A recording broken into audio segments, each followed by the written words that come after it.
Ladies and gentlemen, once more, good evening and welcome to another health literacy and psychosocial session, virtual session hosted by SAOPA, a non-profit making organization for the prevention of transmission of HIV and AIDS.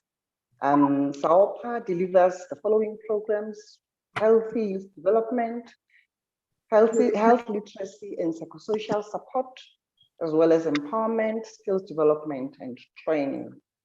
The objectives of the health literacy and psychosocial support program are namely to improve the general knowledge and understanding of chronic diseases, to promote adherence and healthy lifestyle, and to enhance the coping mechanism and mental health of all people, including young people who are on chronic medication, families, caregivers, as well as the community workers.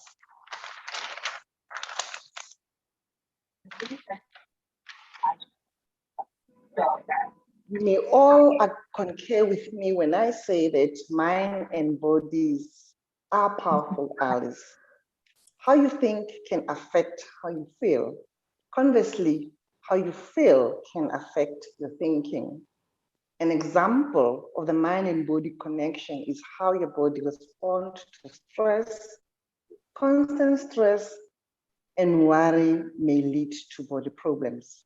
On the other hand, constant pain and health problem can affect your emotions.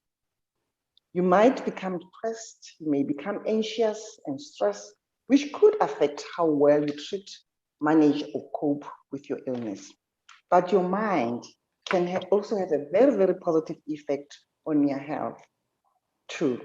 A positive outlook on life might help you better handle pain or stress and stay healthier than someone who is less hopeful. What we do to our physical body, what we eat, how much we exercise can even impact on our mental state, positively or negatively. This results in a complex interrelationships between our minds and bodies. Ladies and gentlemen, I'm not an expert. However, we are privileged and humbled to have in our midst Ms. Julia Hastie, a renowned social worker and therapist with keen interest in health and body issues. As I said, she is a renowned social worker who basically started working at the Pretoria Child Welfare and later on moved to preschool education. As I said, I'm not an expert, but from what I've heard is that Julia is an expert on issues or matters relating to the mind and body. On that note, I would request that we should welcome Julia. A round of applause to Ms. Julia Hastie. Julia, over to you. Thank you, Cynthia. Thank you for those very kind words. I think your introduction was immaculate. You could have given the talk yourself. So we're talking about this evening, the body and mind connection. And we want to have a look at a new way of working with this idea of stress and trauma. We hear the word stress and trauma a lot. We know that when we feel emotions, as Cynthia said, they affect how we think, but we also know they affect our body. If you're frightened of something, your heartbeat will beat faster. If you're worried about something, could affect your sleep, and you might lie awake at night or have poor digestion. So it's almost impossible to separate out where the body and the mind and the brain affect each other. The image I would like to introduce for this series is the image of somebody who's pushing a wheelbarrow. The person pushing the wheelbarrow might be a person who's caring for somebody who's unwell. And in that wheelbarrow is this precious, precious treasure that they want to take along a path to wellness. Or I might be speaking to the patient, and their health is the precious, precious cargo in the wheelbarrow. And they want to take that to wellness. And when you understand the body, mind, and connection,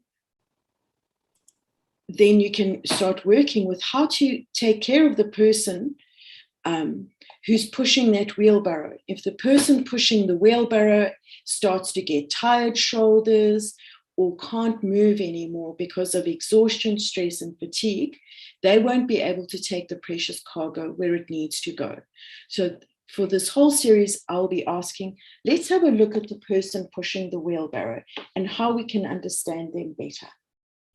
So one of the areas I first want to introduce is the concept of the mind. And the mind sits somewhere. If you had to show me where's your mind, well, you might point to your head, but you can't really find it on a physical level. It's something that affects us. And let's talk about the brain, though. Most people know is the brain that sits in the skull is the traditional brain, and that does the thinking. It's kind of the computer of our body. However, we also know that our heart has a lot of wisdom and knowledge, and we make a lot of our decisions using our heart brain. And so we need to learn to work with our heart brain and not only use the computer brain. Our third brain that is only recently coming out in research is the gut brain.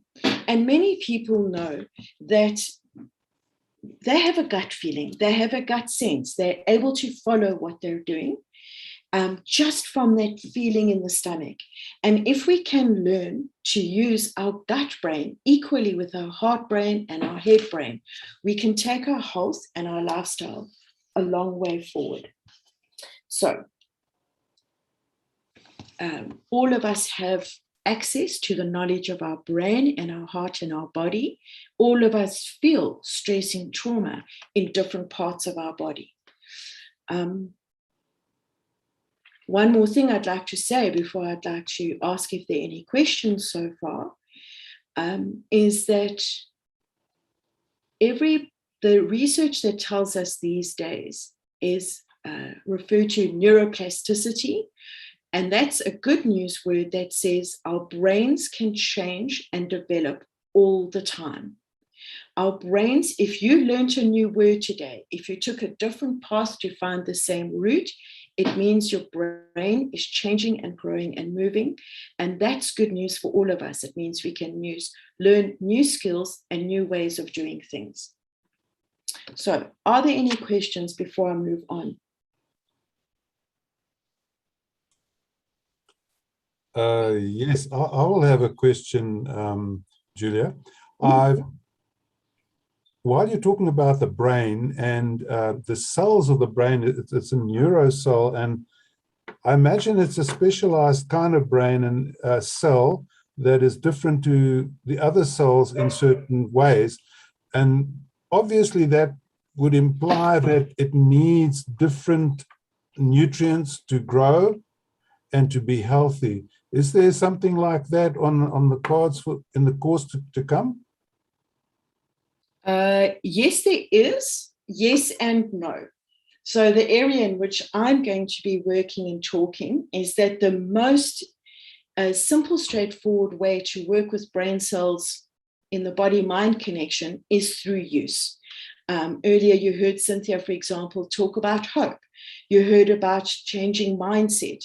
These are all ways of training the brain to make new pathways. So yes, we can create new pathways, firstly with how we use the brain. Just like learning to read, just like learning to exercise, if you apply yourself every day, you will make the changes in the brain. But as we go through the program, I will teach specific ways of helping the brain.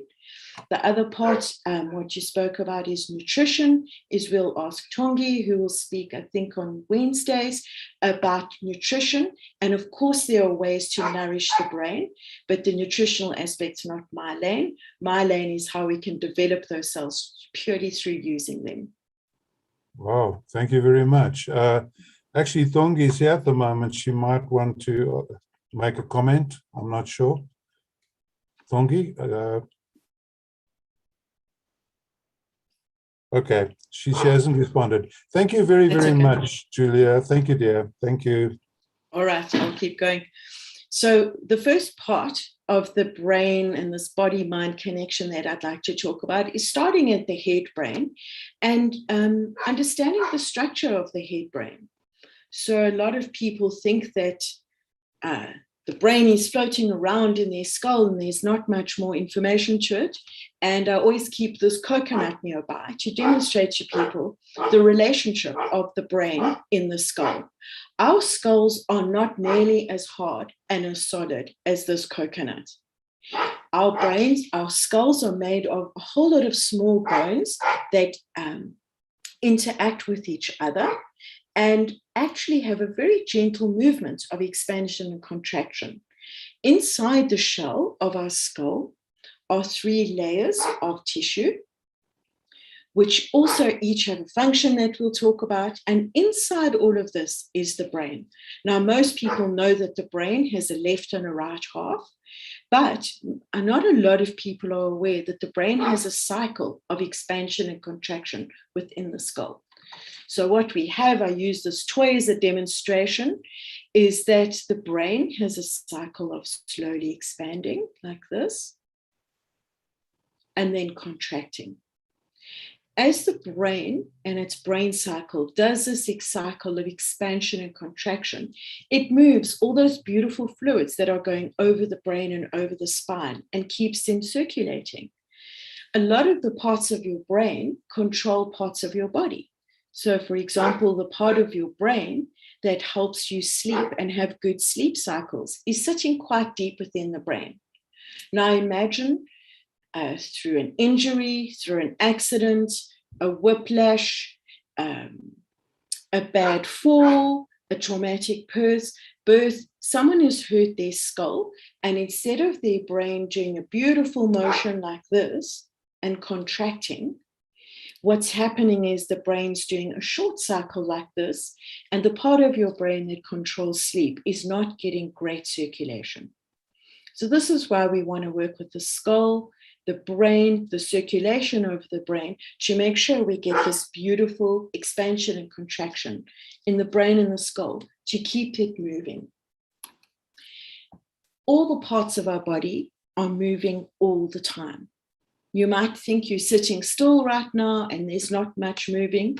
That's really not true. Even as you're sitting here, you're breathing. In other words, the lungs are doing this beautiful expansion and sending oxygen through the body and then contracting. Even if you're not aware of your digestive system is constantly expanding and contracting too. When we move around, when we walk, when we bend forward, when we pick something up, the body is expanding and contracting. So if we look at tensions in the body and the mind, and it starts to become tight and tense, it affects the way we move. Perhaps a good example is that a person who's very tense might start holding their jaw very tight. That's a contraction. That is also going to lock up this movement of the brain and the skull. A person who's very anxious might start lifting their shoulders up and have a lot of tension like this. Well, it's extremely difficult to have deep, good breathing if your chest is like this. So one of the things we'll be looking at over time is breathing. Now, I just want to cycle back to what I said earlier about how the brain can change and grow. Even if there's been an accident, even if there's been surgery, even if there's been a bad fall or a traumatic birth, leading to Patrick's question, can the brain change and grow and evolve? Absolutely. We can work with the tensions and free them up, and we can give the brain exercises to do that will help it change and grow and develop new cells, regardless of how it was hurt before. So, which is why I'd like to start with understanding the structure. If there are no questions, I can continue. May I make a statement? Please do. It is said that the brain is the only organ that never grows old. Isn't that amazing? Isn't that lovely? And it's also very hopeful because so many people have this idea. I think we were taught in the past that how the brain is how it is. And once it's hurt, it can never be repaired. And it doesn't even really make sense.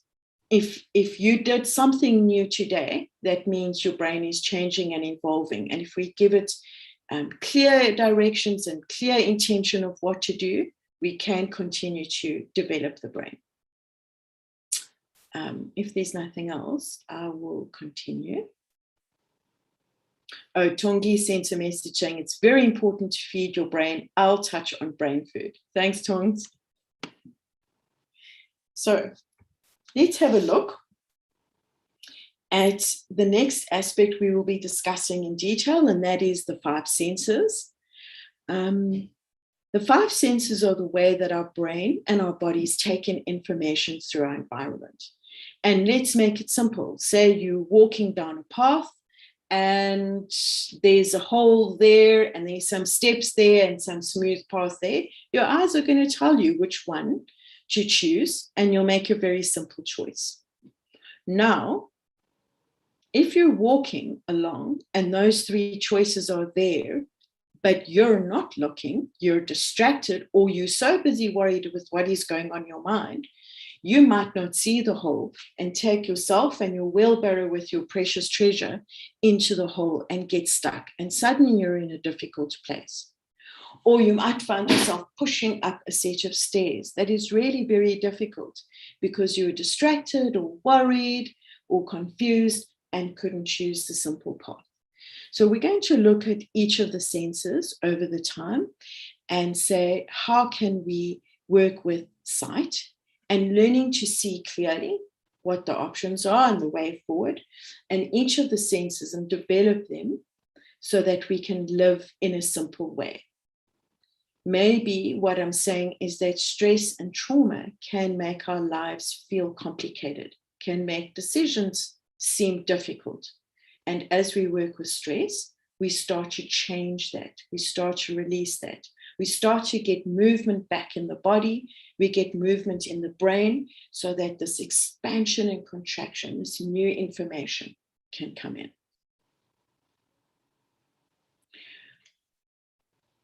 Always, it's important to start by looking at ourselves. If we think of the person pushing the wheelbarrow, the person who is carrying the precious treasure of a sick person, or perhaps a child with special needs, or an elderly person, or a caregiver, or a person who's looking after their own health. It really is essential that we learn to understand what is going on in our own body and mind so that we can take care of it, so we can keep moving forward. So maybe as you're sitting here right now, you can stop and connect with your own body and just feel a little bit in your shoulders. Are your shoulders squeezed up like this? Maybe pay attention to your breathing. Stress breathing is a very short, quick breath. Even if your breathing is caused by illness, it's something that we can work with and we can improve. Feel a little bit into your jaw and your face. Feel a bit into your neck. Are you carrying tension there? As you start to settle, is your back starting to feel tight? Have a look at your legs. Some people have a foot or a knee that's ticking all the time. That nervous system sitting inside the body that's just moving with tension all the time. We want to start looking at that.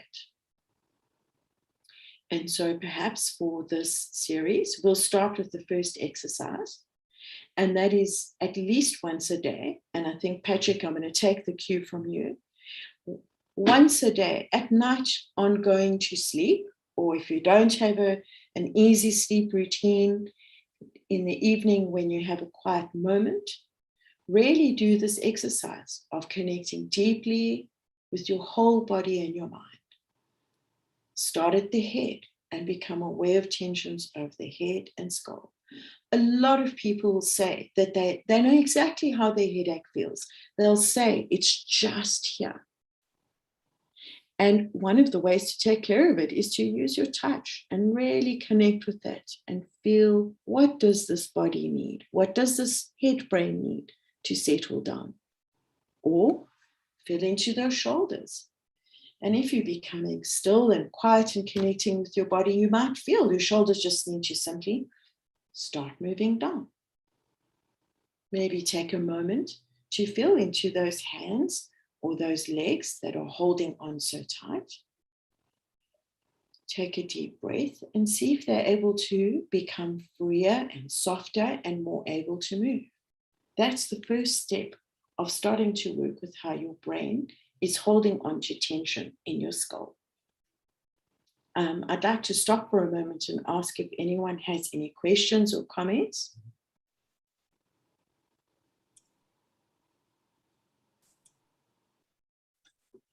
Okay, I'll step in. A comment that I'd like to make on this one is that the body is basically the revelation of the soul, or the inner spirit man. It's an extension of the inner man, the thought life. The thought life and the inner man is projecting itself through this body of flesh.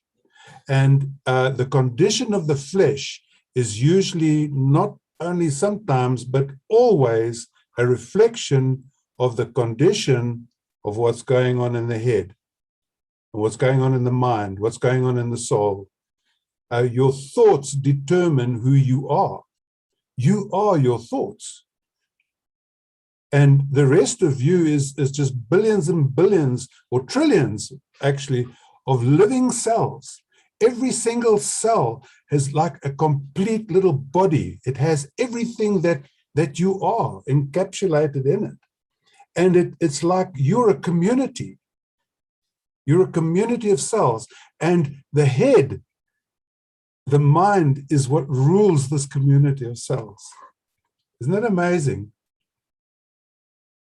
I could talk like that for hours, but it's your show. I both 100% agree with you. And I want to remind everyone that if there's a structural problem, it will affect how a person thinks and how a person feels. If you've ever had a horrible headache, you will know that you simply can't think straight. And telling yourself to cheer up or think differently, you can't tell yourself you don't have a headache if you do. And for example, I work with a lot of young children, and it is amazing how often the parents will say, the child's got this behavior and this, and you ask the child, do you ever have headaches? And they'll say, yes, every day. It's very hard to be functional, excuse me, and think straight and move comfortably if, for example, you have a sore head. If, for example, you're grinding your teeth, and how many people will say, I hear my person grinding their teeth all night. Grinding their teeth is an indication that there's some kind of deep, deep tension through the back of the skull, and the body's trying to loosen it up and free it up. And we need to work with it and support it. Some people have a habit, they're not even aware of it anymore, of doing this. They know that they've got that tension, and they're trying to talk to you and pay attention, but they're really, really struggling because there really is a lot of tension. And that accounts for the whole body. But for tonight, let's focus on the head brain. So around the brain, around all the muscles, around the whole body is something called the fascial network. It's the tissue of the whole body. And it sounds like a fancy word, but it's very simple. Everybody knows what fascia feels like. If you've ever done this to try and stretch yourself out, or some people do that, they're trying to stretch out the tissue of the body. And that's why I invite people, don't underestimate the power of your own touch. If we can pause for a second.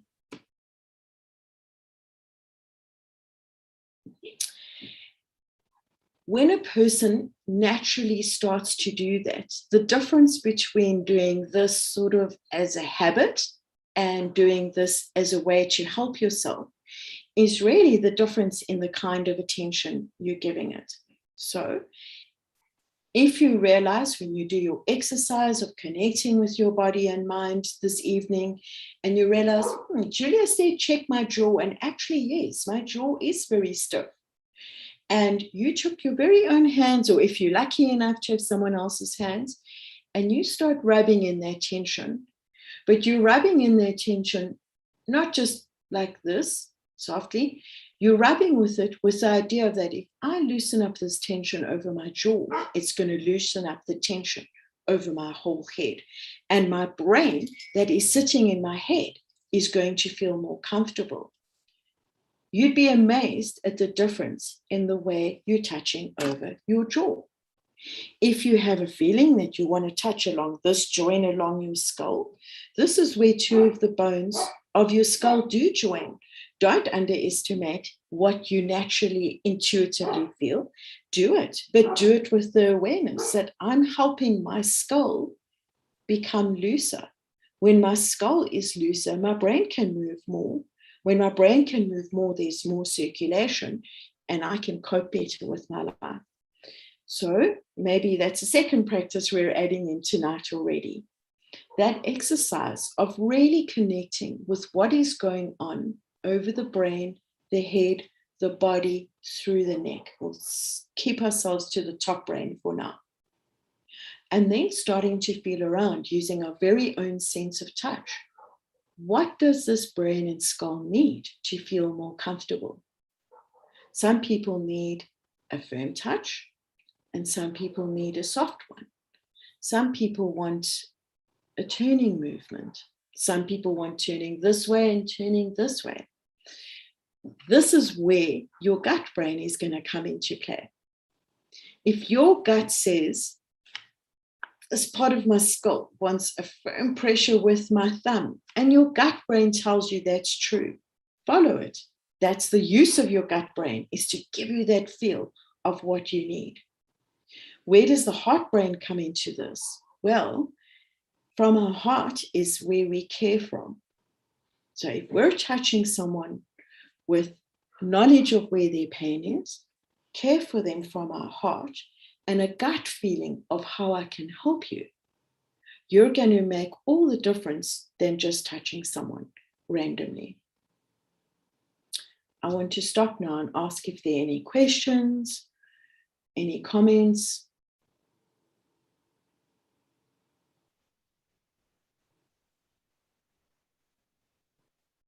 Patrick's smiling, but you're not saying anything. I'm going to say a final word. The question that came to my mind is, what if the person can't tell you? What if you say got a baby who's crying a lot, or a person who's had a stroke, or some people are just not in touch and they say, oh, my head's sore. I don't really know. We still have our heart brain and our gut brain to give us information. Maybe make a practice of it on yourself or on another person tonight. Moms of the world experts on this. If a child runs to a mom, the mom will naturally start rubbing and stroking and touching their child, isn't it? Because their heart is fully involved and their gut is fully involved. They do it so naturally, they don't even realize. They know that's what they're doing. So tonight, when you're sitting with a patient or someone you care about or yourself, take that moment. If you cannot hurt a person by touching them lightly, put your hand over their head and get a feel. Does this feel tight? Does this person's body feel comforted by this? And you'll know. You know if a person's feeling like, oh, please don't do it. Try at the back. We know that at the back, you've heard from me now, tension at the back of your skull can create a pull right through your neck, through your jaw, through your mouth. Someone who's like this. We're not going to push our fingers on their mouth where they've got tension. We're going to softly rub at the back. You're going to start getting a feeling. And a person's body will very quickly tell you, thank you, I feel your care, or I'm creating tension. Patrick, you wanted to say something.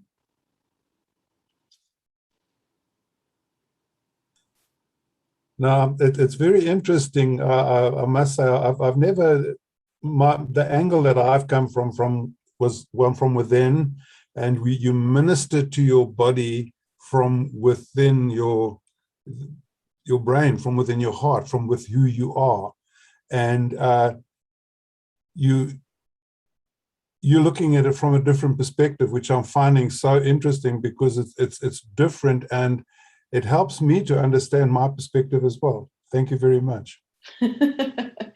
Thank you. It's been a very interesting experience for me in that, especially health conscious people, I've noticed, get very hard on themselves. People who are in the caring industries can be very hard on themselves. And maybe this goes back, maybe this is a perfect way to go back to that person carrying the wheelbarrow.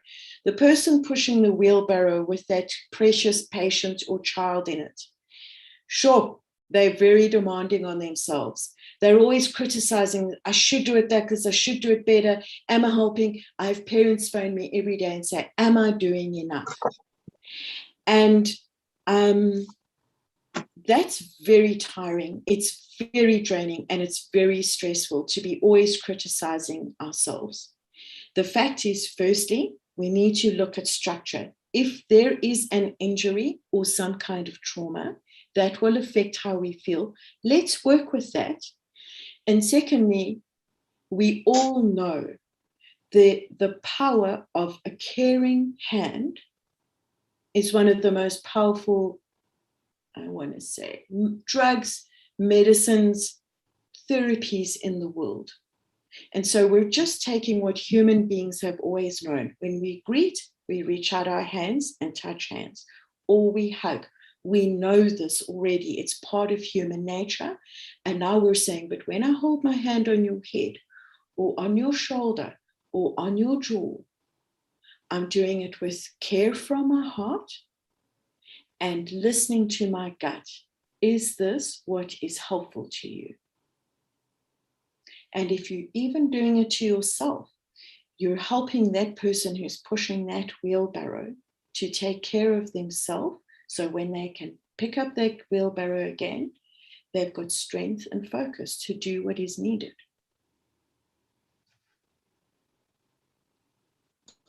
I think I've said a mouthful. I think I've said a lot.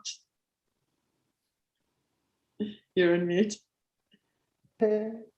Yes, you've said quite a mouthful. And it reminds me of a while back, somewhere in a church, I can't remember where it was. We attended a course, and the course was called The Languages of Love.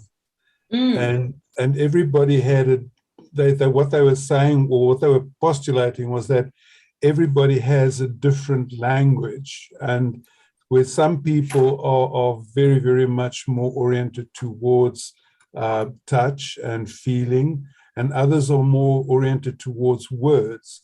I would probably be inclined to, just let me mute that microphone quickly. Yeah, sorry.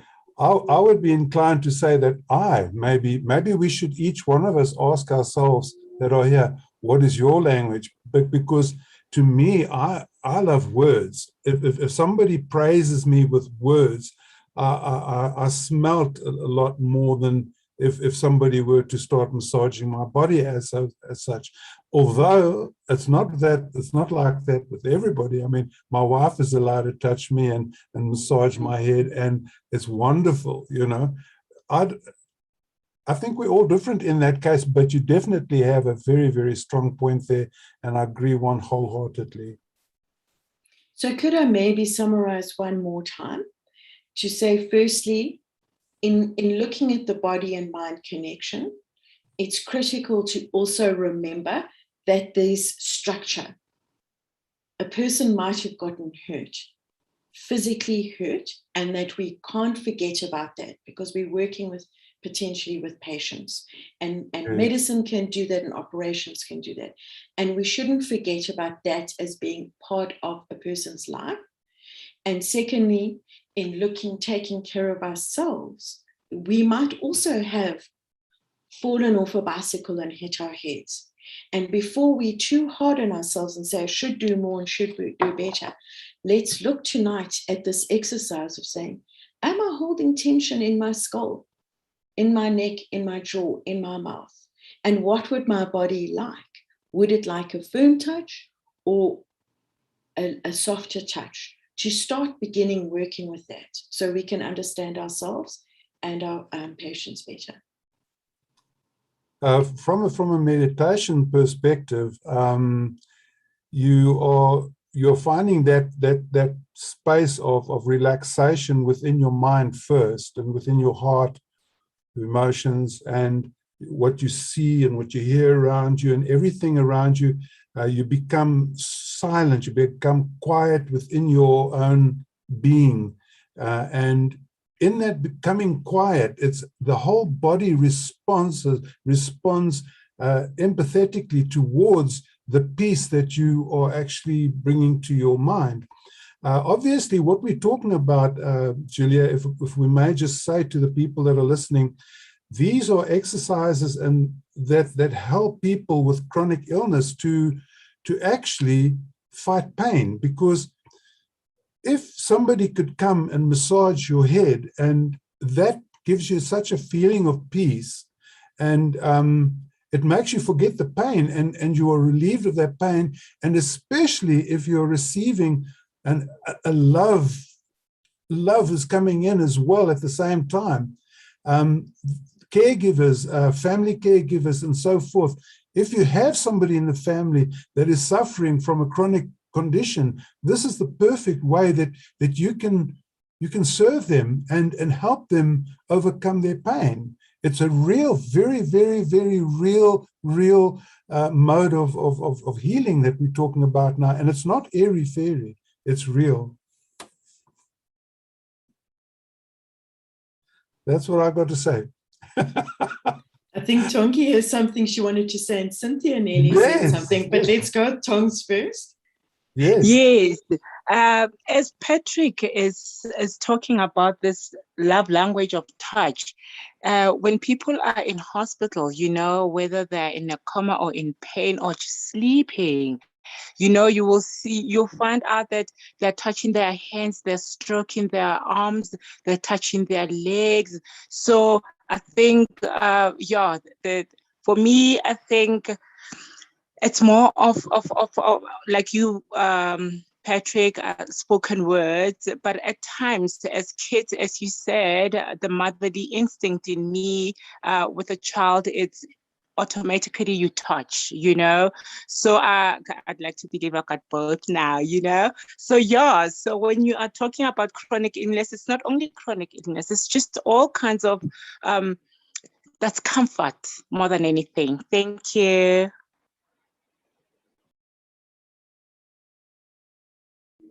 Thank you, Julia, for the wealth of information. I totally concur with what you've just shared with us. I underwent 2 major brain operations late last year, and indeed I had to undergo neurological rehabilitation. So I fully agree with you that the brain can be taught, and I'm truly grateful, to the health care practitioners, who assisted, me, who sort of accompany me to the journey, to recovery. Thank you.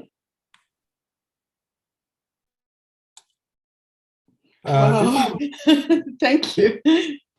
If I may also ask, if you would like to make a comment or ask a question, it would really be nice if we could see your face, because, putting a face behind a voice is so much more communicative than, and that's why we have Zoom, so that the person that's speaking can not only communicate with words, but with facial expressions. I've said this a few times lately.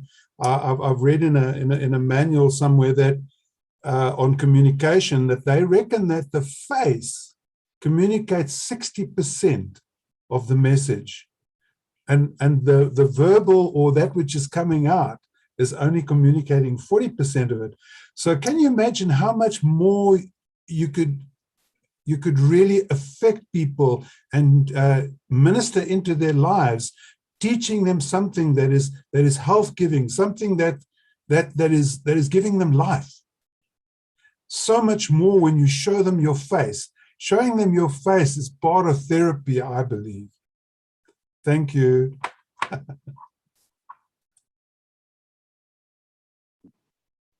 Shall we close for the evening, Patrick? And Cynthia, I don't know if there's something you need to say at the end. Are you done with your presentation, Julia? Unless there are questions, I think that's enough for one night. Okay, all right, okay. I think we should make it into a discussion, Cynthia. Let's give more people opportunity to say what they would like. We would really encourage this, as it does have an enormous amount of power, because somebody out there, remember, this is being recorded on YouTube, and it's going to be there for years to come, and people are going to be listening. And you just mentioned something that had happened to you, and they would say, wow, that's exactly what happened to me. And it could be a light to them, or that was exactly the same question that I've been asking. Absolutely. Yeah, we still have about 15 minutes that we can play around with. It's not critical. It's not critical, but I think while we have this time, maybe we can just invite some more people. Can we invite some more opportunities to speak? And Cynthia, you're quite a speaker. You're a lady with all kinds of experience, and I'm sure you can contribute somehow. I think I just shared the experiences that I went through, and as I said to Julia, I went through a terrible. I think I had 2 brain operations late last year in September and in December, and it actually impacted. I think as you were speaking, I actually sort of reflected on what I went through, and indeed I had to undergo rehabilitation, what you call neurological rehabilitation. Teaching my brain, to do certain things. And I can tell you, there's been a lot of improvement, from where I come from after the operation, the 2 procedures, until up until where I am right now. Having to teach yourself things that very simple things, things that you knew beforehand. And I remember my therapist, the one who was assisting with my rehabilitation, was saying, I just can't figure out what's wrong with you, because whatever exercises that I was sort of being given, I was able to sort of do them. But the small things, they had such a big impact, on my recovery. Yes, and here I am today, back to where I was. Wonderful. Thank you. Wow. Thank you for that, Cynthia. Thank you very much. It's actually a perfect example of the potential of the brain. I mean, Cynthia, without scaring you, I mean, that in order to operate on your brain, your scalp would have been affected, the bones of your skull, all those little layers inside your skull before we even get to the brain would have been affected and probably got some scar tissue, and which is a trauma. That's a brain trauma, whether it's a fall or surgery, your brain and skull were affected, but putting them together again, and you were able to relearn it all. So you're an absolute proof that this idea that once you've hurt your brain, it's hurt and it can't be fixed, it's just not true. You could learn it. You're clearly a very highly functional lady now. And that gives a lot of hope to other people to not believe this thing that once you've hurt your brain, it's stuck like that. And on the other hand, what we're trying to teach people is that if you have a place where it's hurt, Let's work with that. We'll use Tongi's nutrition to regrow it. We'll use this technique of freeing up the tension to get new circulation in it. We're not just going to leave it and hope it'll change. As you say, you had to do a lot of work to regrow it. So it is possible. Wow. Julia, just a question, and I hope it's going to be okay if I ask this question. Would you at any point in time considering doing a few demonstrations on head massaging and that sort of thing to help the people at home to comfort their family who are lying there with some kind of chronic disease? Absolutely. I love this. I love what I do. So I just have to find a human, have them sit down and have their permission. Maybe we'll put the back of their head to the camera. And it's very important to me that people understand that if you trust your heart and your gut, and with a little bit of knowledge in your brain, you can make a very real difference to a person. It's less difficult than it looks. So absolutely, we could do a demonstration. I'll make a note to include that. Awesome. Okay, is there anyone else that would like to maybe chat a little bit before I hand over to Cynthia? Nobody else. Okay. People, I thank you very, very much for being here tonight. And I just want to hand you over to our faithful Cynthia Kumalo. She is our, in music, we have a term we call, the little piece of music that comes before the song is called an intro. And then the little piece of music that the song goes out with is called an outro. So Cynthia, if you don't mind, I'm going to call you our outro girl. And so I'm calling you to do the outro right now. Thank you very much, Cynthia. And don't forget, we want to see your face. Thank you. Okay, Patrick. Okay, thank you very much. Thank you very much, Patrick. Thank you very much, Julia, for the wealth of information that you just shared with us. As I said, as we were talking, I was actually relating to everything that you said. Yeah, I went through, a traumatic experience last year, but with I think the journey that I traveled with the support of, my neurosurgeon, the other healthcare professionals, who traveled on this journey with me, I have recovered, and I'm looking forward to, more recovery. So I am actually living testimony of basically what you said today. A special word of gratitude, goes. A word of gratitude goes to the partners of SAOPA, namely the Department of Health, very, very sort of supportive in terms of our interventions, to the consortium members, as well as the community at large, which basically utilizes the kind of services that we render.